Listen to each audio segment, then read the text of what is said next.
Oh, hello there. Welcome to your 37th physics video, and in this video, it's actually probably going to be a real quick video because I just want to go over some terminology real quick, some other variables that we're going to need whenever we talk about waves, and we're going to be using these in a lot of different formulas as well.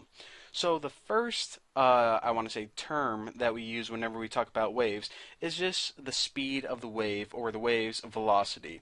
Now, I don't really need to explain to you guys what velocity means, because if we go ahead and assume that we're looking at the ocean, all right, ocean, say guys, don't forget what I said, and we look at all these waves right here, then of course the velocity is how fast a wave is traveling. Simple enough.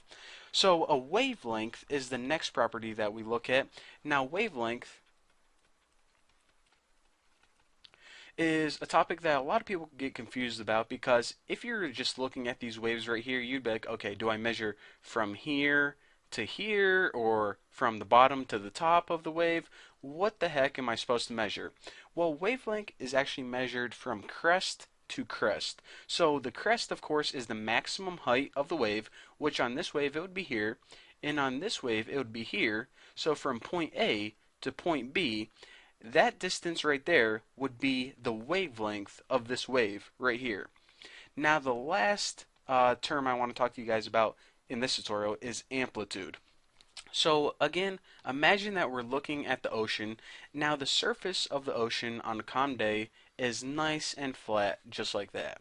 However, on a really windy day, we get some waves. So the waves would be like, okay, something like, the ocean probably doesn't look exactly like that, but it's pretty close. So anyways, what exactly is amplitude? Well, amplitude is defined as the distance from the tip of the wave, and the tip is technically called the crest of the wave, or some people call it maximum displacement. But anyways, it's the distance from the tip of the wave, which would be, I'm getting a new color, right here, to the rest position of the wave. Now, the rest position is basically the position whenever the wave is at rest or the water is calm. So this from, actually, I might as well do A and B since I did it the last time. So A to B would be the amplitude. So again, remember the difference between these 2 points.